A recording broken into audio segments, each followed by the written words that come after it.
오늘 우리에게 주신 하나님의 말씀은 시편 55편입니다. 시편 55편의 제목은 다윗의 마스길, 인도자를 따라 현악에 맞춘 노래라고 되어 있습니다. 그래서 이 시의 배경을 최초의 주석가들은 제목은 주석이라고 말씀을 드렸으니까 이 말씀을 읽을 때는 다윗의 배경을 이해하면 이 말씀이 더욱 살아난다고 보았던 겁니다.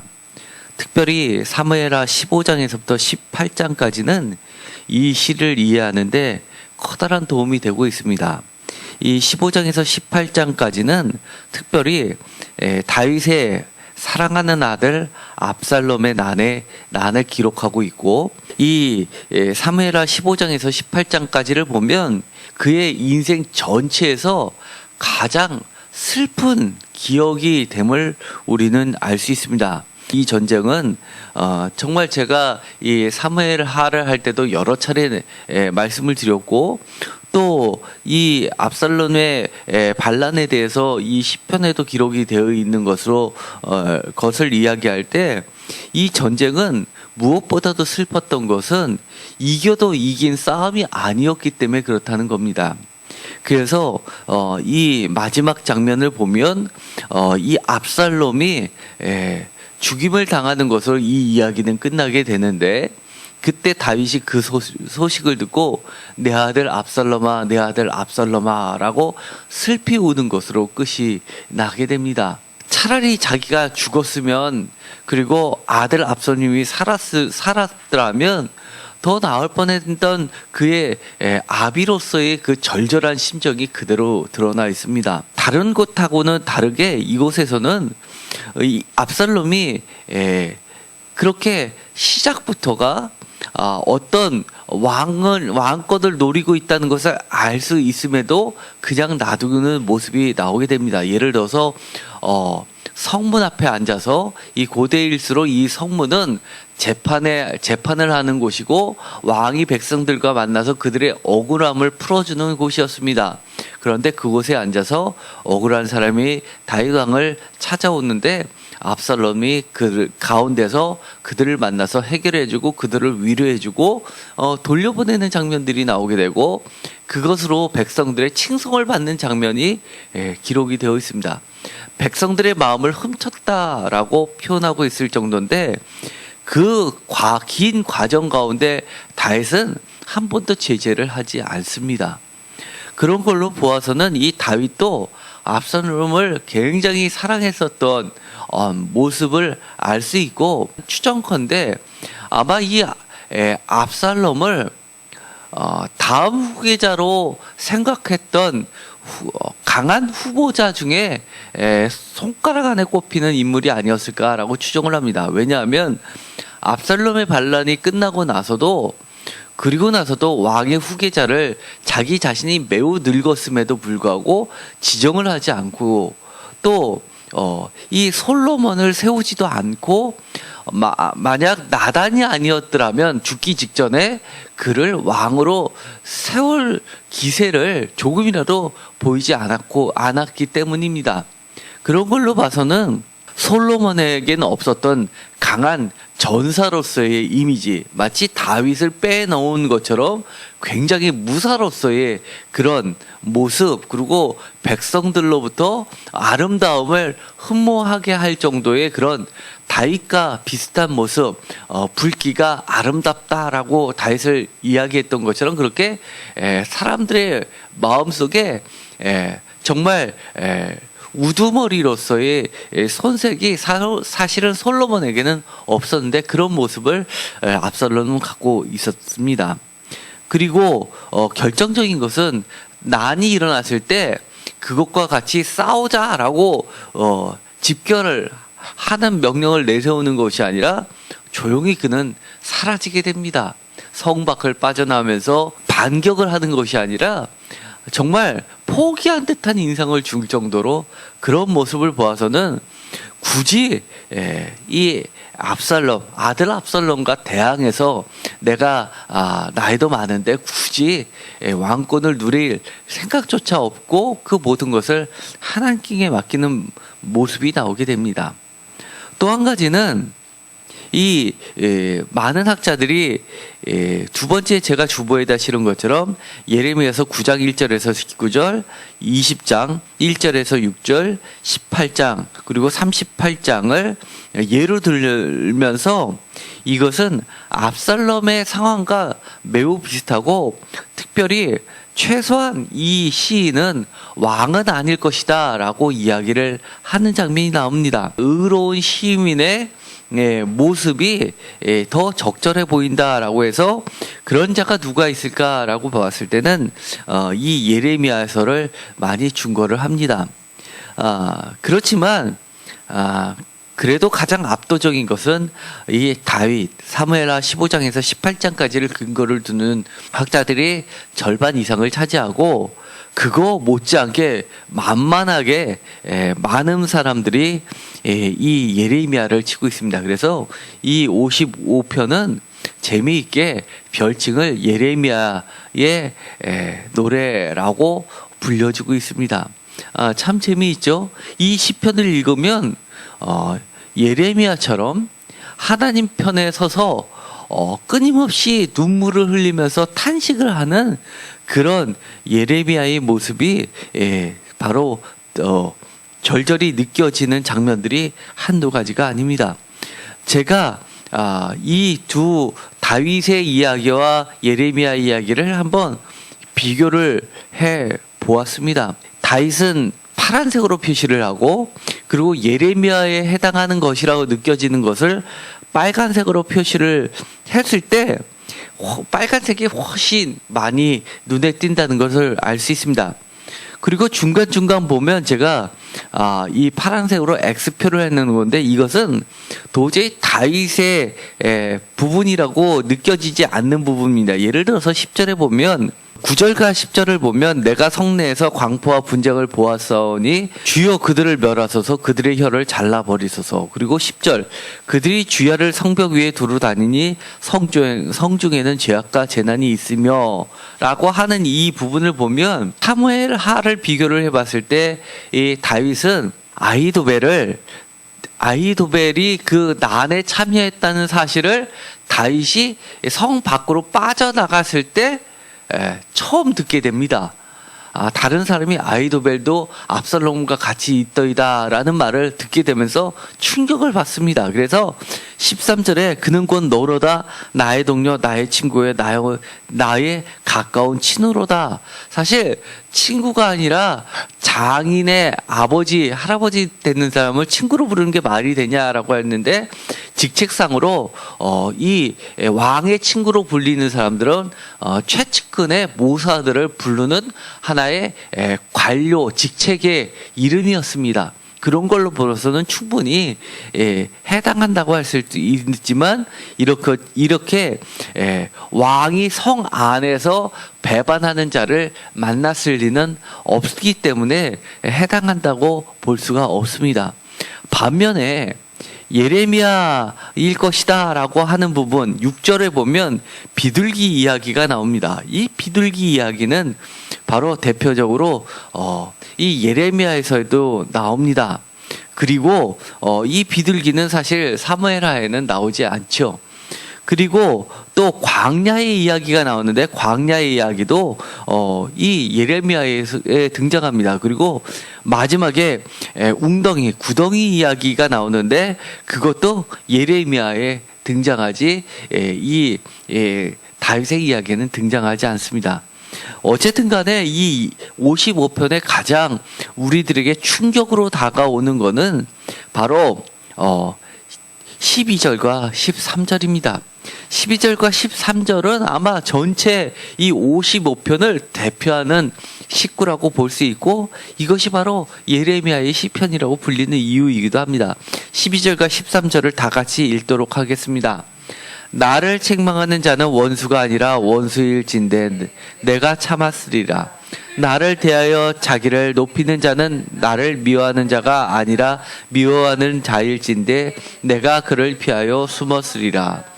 그는 곧 너로다. 나의 동료, 나의 친구요, 나의 가까운 친구로다.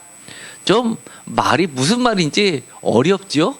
이게 도대체 한국말인지 아니면 방언인지 외래어인지 잘 모릅니다. 이것을 표준세 번역은 이렇게 번역을 했습니다. 제가 읽어드리겠습니다. 나를 비난하는 자가 차라리 내 원수였다면 내가 견딜 수 있었을 것이다. 나를 미워하는 자가 차라리 자기가 나보다 잘났다고 자랑하는 내 원수였다면 나는 그들을 피하여 숨기라도 하였을 것이다. 13절. 그런데 나를 비난하는 자가 바로 너라니. 나를 미워하는 자가 바로 내 동료, 내 친구, 내 가까운 벗이라니. 좀 이해가 되시나요? 얼마나 원통하고 슬프고 그러면서도 피난 가지 못하면서도 여전히 그들과 같이 성 안에 살면서 그들의 배반과 배신과 그리고 또 무고를 겪으면서 그것을 견딜 수밖에 없으면서 그러면서 내가 내 생명의 위태함을 정말 공포로 다가오는 사람의 입장을 충분히 느낄 수 있는 정말 슬픈 이야기입니다. 9절에 보더라도 내가 성내에서 강포와 분쟁을 보았사오니 라고 이야기하면서 이 강포와 분쟁은 비슷한 말이지만 짝말처럼 등장하는 겁니다. 그래서 시구처럼 시를 표현할 때 그렇게 비슷한 말을 두 가지를 하면서 더 강하게 표현합니다. 그래서 강포와 분쟁을 강포와 더 극심한 극악의 강포라고 읽을 수도 있고 분쟁과 더 극심한 분쟁 이렇게 강조하면서 읽을 수도 있는 표현입니다. 또 반대의 말을 섞어서 짝말처럼 등장하는 것도 있습니다. 예를 들어 생명과 죽음 이런 식으로 반대되는 말을 짝말처럼 등장하면서 시화하는 것이 히브리 사람들의 사고입니다. 그런 짝말이 또 등장하지요.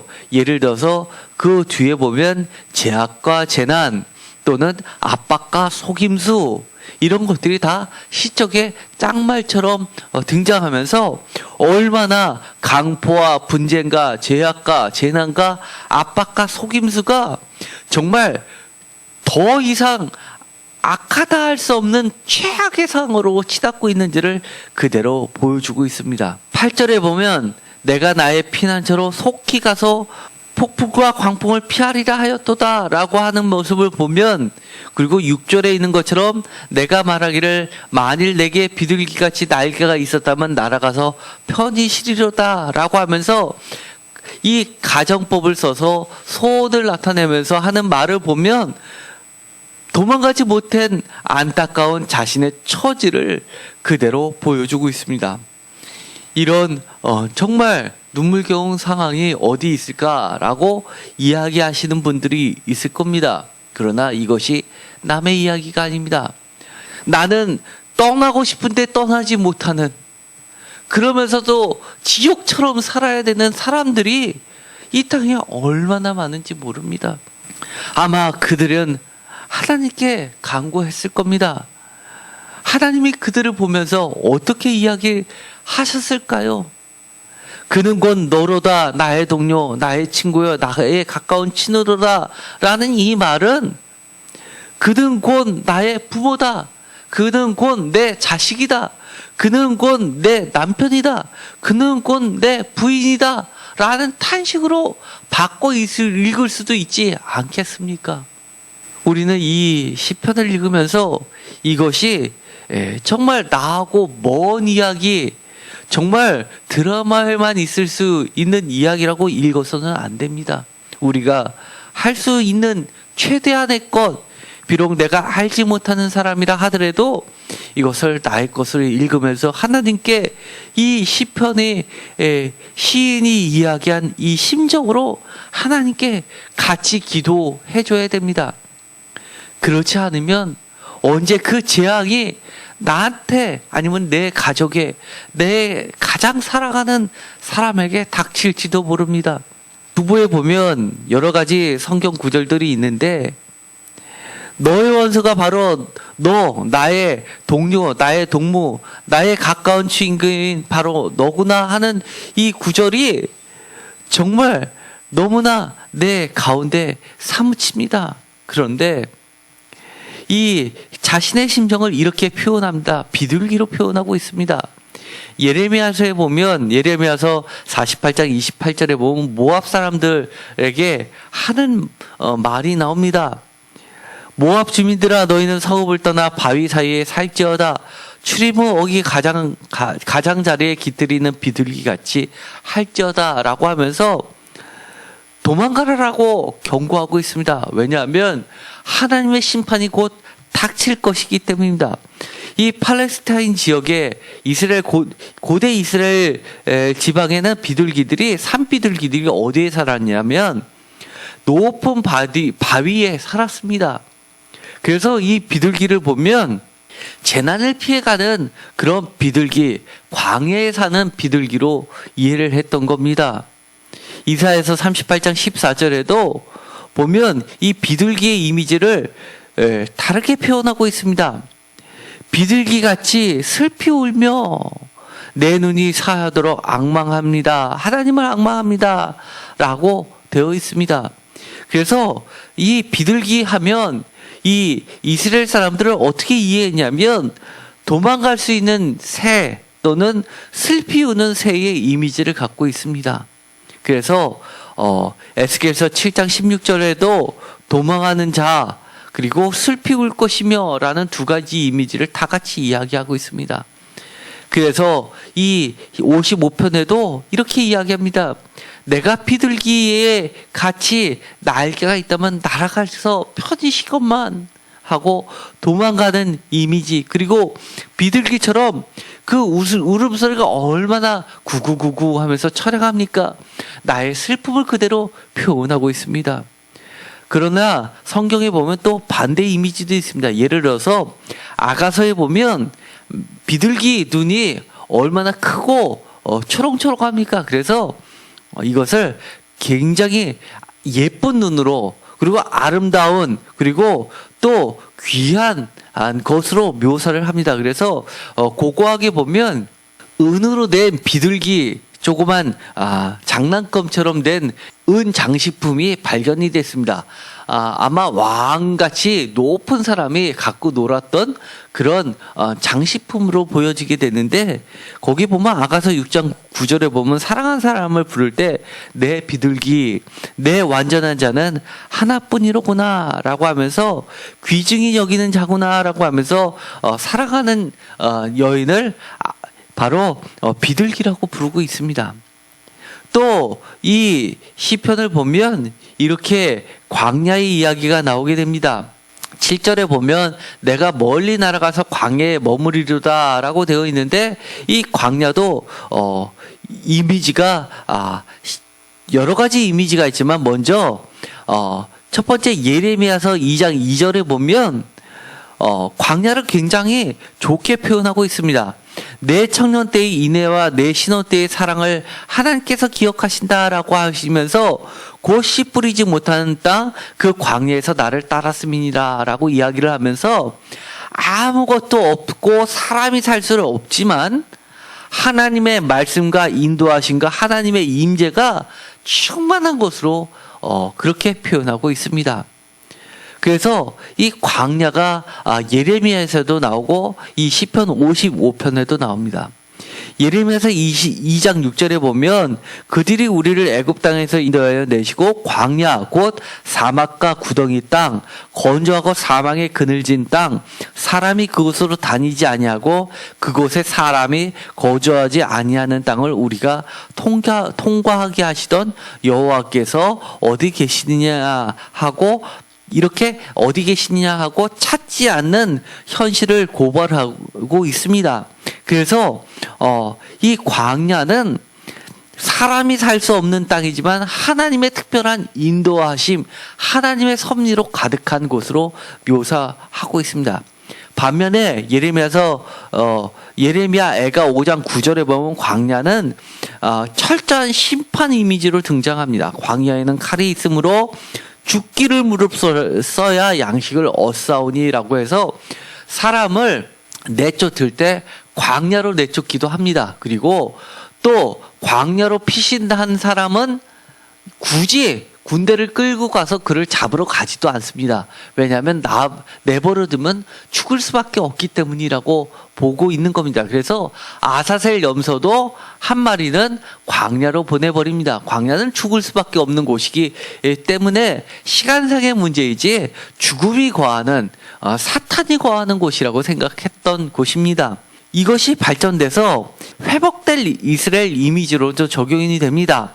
예를 들어서 이사야서 51장 3절에 보면 광야를 하나님께서 황폐한 곳을 사막을 에덴 같게 그 광야를 여호와의 동산 같게 만드신다라는 표현을 통해서 회복될 이스라엘을 이야기하고 있습니다. 이런 것이 모두 다 종합된 것이 신약에 나오는데 최초의 복음서라고 할 수 있는 마가복음에는 이렇게 이야기합니다. 광야에서 주의 길을 예비하는 회복의 이미지로 그러면서 하나님의 음성이 땅끝까지 들리게 하는 곳으로 나오게 됩니다. 그래서 세례 요한이 그곳에서 회개의 세례를 전파하기도 하고 주의 길을 예비하게 됩니다. 그리고 마가복음 1장 12절에는 성령이 예수를 광야로 몰아 세우기도 합니다. 그러면서도 마가복음 1장 13절에서는 광야에서 40일을 주님께서 기도하시니까 사탄에게 시험을 받으시며 들짐승과 함께 계시니 천사들이 수종들더라라고 하면서 이 사탄이 머무는 광야를 예수님께서 모두 멸하시고 승리하셔서 천사들이 수종드는 곳으로 묘사하고 있습니다. 이 이야기는 왜 중요하냐면 하나님께서 예수 그리스도 육신의 모습으로 오셔서 이 땅, 광야 같은 이 땅에서 사탄을 다 제거하시고 승리하셨다는 것을 묘사하시면서 예수님을 믿는 우리들도 예수님께서 이미 사탄을 멸하셨기 때문에 우리도 예수님을 의지하면 우리도 사탄을 이길 수 있고 승리할 수 있고 결국은 천사들조차도 우리들을 모시는 존재로 요한계시록은 그렇게 이야기하고 있는 겁니다. 그렇기 때문에 이 시편을 통해서 우리가 반드시 기억해야 될 것은 이처럼 많은 슬프다라는 하소연으로 이 시편 55편을 읽으면 안 된다는 겁니다. 우리가 중요한 게 있습니다. 12절에 보면 저녁과 아침과 정오에 내가 근심하여 탄식하리니 여호와께서 내 소리를 들으시도다 라고 이야기를 합니다. 이 사람의 상태가 어떻습니까? 정말 죽음의 세력이 있습니다. 그런데 그게 숨겨져 있는 상태가 아니라 대놓고 활동하는 시대입니다. 그래서 나는 무섭다라고 이야기를 합니다. 나는 두려워 떤다고 이야기합니다. 예레미야서 38장과 18장과 20장을 보면 바스훌이 등장합니다. 이 바스훌은 예루살렘 성전의 총감독입니다. 얼마나 높은 사람입니까? 그런데 바스훌이 예레미야를 어떻게 모함하냐면 예레미야가 성전이 파괴될 것이다 라고 예언하고 이것은 곧 하나님의 심판이 닥칠 것이다 라고 예언을 하니까 성전이 망하게끔 유다가 멸망하게끔 기도하는 자라고 모함을 합니다. 그래서 이를 죽여야 된다고 합니다. 왜냐하면 이의 예언을 들으면 싸우려고 하는 병사들도 싸울 용기가 나지 않기 때문에 역적이나 다름없기 때문에 이를 반드시 죽여야 된다라고 합니다. 그래서 구덩이를 파고 거기에 진흙창이 있는 곳에 그를 가둬 놓습니다. 얼마나 밤에는 춥습니까? 물까지 있으니까 기온이 떨어집니다. 그냥 죽으면 고통이 없는데 덜덜덜 떨다가 동사하는 겁니다.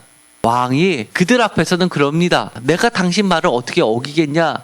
당신들 손에 맡긴다라고 그들 편을 듭니다. 그리고 나서는 몰래 이방 사람에게 얘기해서 이 예레미야를 구하게 합니다. 그리고 몰래 이 예레미야를 끌어올린 다음에 찾아가서 물어봅니다. 정말 그런 일이 벌어지겠냐고. 그리고 양다리를 거칩니다. 그러면서 나는 한쪽은 예레미야를 목숨을 살려주고 나는 어떻게든 피해야지라고 했던 인물이 시드기야입니다. 째닥할 때 치읓 디귿 키역하고 똑같은 치드키. 그리고 야는 하나님입니다. 하나님은 공이시다라는 이름을 지어줬는데 하는 행동은 너무나 공의가 아니라 간사함의 극치를 떨고 있습니다. 그러면서 이렇게 보면 강포, 분쟁, 거짓 음모, 속임수, 배반 이런 모든 것을 다 겪는 시인을 이야기하고 있습니다. 그런데 또 불구하고 그는 저녁과 아침과 정오에 근심하며 턴석하지만 여호와께서 내 소리를 들으신다고 강하게 믿고 있습니다. 그러면서 이 노래의 끝도 그럽니다. 나는 주를 의지하리이다 라고 이야기하는 겁니다. 20절에 보면 언약을 그들은 하나님과의 맺은 언약도 배반했던 그들이니까 19절에 보면 그들은 변하지 아니하며 하나님을 경외하지 아니하리이다 라고 이야기하면서 그러니 나에 대한 태도도 하나님과의 언약도 깨고 그리고 그들의 태도도 하나님에 대한 태도도 변하지 않는데 나에 대한 태도도 변하지 않을 것임을 나는 익히 알고 있음에도 불구하고 나는 하나님을 의지하고 하나님의 구원을 바라본다고 이야기를 하고 있는 겁니다. 그래서 이 시편은 매우 중요합니다. 혹시 정말 여러분들이 이 시인처럼 나는 정말 도망가고 싶은데 도망갈 수 없는 그런 상황, 여러 가지 상황 속에서 근심 속에서도 그러면서도 고난을 끝까지 견딜 수밖에 없는 사람이 있다면 이 말씀을 반드시 기억하십시오. 바로 고난, 이 시인이 그렇게 어쩔 수 없이 견디어내고 있는 고난의 정체가 무엇이라는 것을 기억하시기 바랍니다. 시인이 겪고 있는 고난, 그러면서도 그 하나님을 의지하는 고난은 내가 겪고 있는 이 고난, 그럼에도 불구하고 하나님께 끊임없이 의지하면서 하나님을 믿고 있는 이 고난은 이 고난이 고난으로 끝나는 것이 아니라 그 누군가에는 구원을 이룰 수 있는 고난이기 때문에 견디는 거라는 겁니다. 그 누군가에는 심판을 주는 고난이기 때문에 내가 견디는 거라는 겁니다. 심판과 구원은 같은 말입니다. 심판을 느끼고 그 심판의 두려움에서 떠는 자는 돌이킬 때 언제든지 하나님께서 회복시켜 주실 그 구원을 얻는 것이고 죽음에서 생명으로 돌아서는 겁니다. 그렇기 때문에 의인의 고난은, 믿음의 고난은 결코 단순한 괴로움이 아닙니다. 끝까지 하나님을 붙잡고 그 고난을 승리하십시오. 예수님처럼 광야에서 사탄과 시험을 받지만 사탄을 이기십시오. 그러면 반드시 구원에 나도 도다르지만 그 누군가도 반드시 구원시킬 수 있고 무엇보다도 나는 하늘의 상급이 크기 때문입니다. 착각들 하지 마십시오. 내가 선교를 많이 하고 내가 커다란 무슨 교회를 세우고 업적을 이루고 헌금을 많이 해야지만 하나님 나라의 높은 자리에 올라갈 줄 아는 사람들 착각하지 마십시오. 내가 아무것도 안 하는 것 같고 정말 바보 같고 내가 고난을 당하고 힘없는 자 같이 보이지만 끝까지 하나님을 의지하면서 기도하면서 구원을 위해서 그 고난을 참아내는 자가 하늘나라에선 높은 자리를 차지할 수 있다는 것 기억하십시오. 그것이 겉으로는 순교가 아닐진데 이 사람 앞에서는 이것이 순교가 아니고 무엇이겠습니까? 우리가 원수와 싸울 때 혈육으로 싸우지 말고 정말 생명을 그들에게 달라고 참된 구원을 달라고 기도하시면서 이겨내시기 바랍니다. 하나님의 음성이 들려옵니다. 하나님의 음성을 그는 분명하게 들었습니다. 정말 그들의 말은 그들의 실상은 뽑힌 칼이라고 이야기합니다. 21절에 보면 그의 입은 우유 기름보다 미끄러우나 그의 마음은 전쟁이요 그의 말은 기름보다 유하나 실상은 뽑힌 칼이로다 라고 이야기합니다. 그러나 하나님의 음성이 들려옵니다. 22절을 다 같이 읽겠습니다. 내 짐을 여호와께 맡기라. 그가 너를 붙드시고 의인의 요동함을 영원히 허락하지 아니하시리로다. 아멘. 다시 한번 읽겠습니다. 내 짐을 여호와께 맡기라. 그가 너를 붙드시고 의인의 요동함을 영원히 허락하지 아니하시리로다. 아멘. 오늘 성령님께서, 하나님께서 여러분들에게, 고난 당하고 있는 여러분들에게 지금 해주시는 말씀입니다. 혹시 내가 도저히 따라가지는 못하지만 어쩔 수 없이 공부할 수밖에 없는 학생들조차도 오늘의 시편 55편은 나하고 먼 이야기인 것 같지만 하나님이 이렇게 이야기해 주시는 겁니다. 내 짐을 여호와께 맡기라. 그러면 그가 너를 붙드시고 의인의 요동함을 영원히 허락하지 아니하시리로다. 그 성적이 너의 인생을 좌지우지하지 않는다. 내가 지금 힘들어도 참으면서 하나님께 기도하면서 공부하는 이 시간을 내가 받았고 너의 삶을 영광되게 값지게 내가 갚아주리라 하는 그 음성을 듣기 바랍니다. 요즘처럼 순교의 시대는 아닐지 모르지만 그 누구도 예외 없이 이 시편 55편의 상황은 벌어지고 있다는 사실을 명심하고, 혹시 여러분의 자녀가 정말 어쩔 수 없는 상황을 떠안고 그것을 책임지고 나가려고 하는 사람이 있다면, 그런데도 불구하고 너무나 힘들어서 내려놓고 도망치고 싶은 마음이 들어서 울면서 부모님께 물어본다면 이 말씀을 해주십시오. 내 짐을 여호와께 맡겨 그리고 끝까지 이겨내렴 라고 용기를 주시기 바랍니다. 오늘 주님의 음성을 다시 한번 저는 여러분께 들려드림으로써 오늘의 말씀을 마치려고 합니다. 내 짐을 여호와께 맡기라. 그가 너를 붙드시고 의인의 요동함을 영원히 허락하지 아니하시리로다. 아멘. 기도하겠습니다. 하나님 감사합니다. 다 말 못하는 그 마음속 깊은 곳에 아픔과 소원을 주님 들어 응답하여 주시옵시고, 그 기도가 너무 늦지 않게, 너무 늦어서 나의 마음이 정말 무너져 내리지 않게 하나님 속히 응답하여 주옵소서. 우리가 끝까지 우리가 하나님을 의지하며 나아갑니다. 그렇게 나아갈 때 하나님께서 분명히 예레미야를 통해서, 그리고 오늘 시편 55편의 시인을 통해서 보여주셨듯이 하나님의 구원이 온전히 이루어질 줄 믿습니다. 나의 구원을 이룰 뿐만 아니라 나를 핍박하는 모든 사람들의 구원도 하나님 분명하게 이루어 주시옵소서. 때로는 우리가 겪고 있는 이 고통이 너무나 힘듭니다.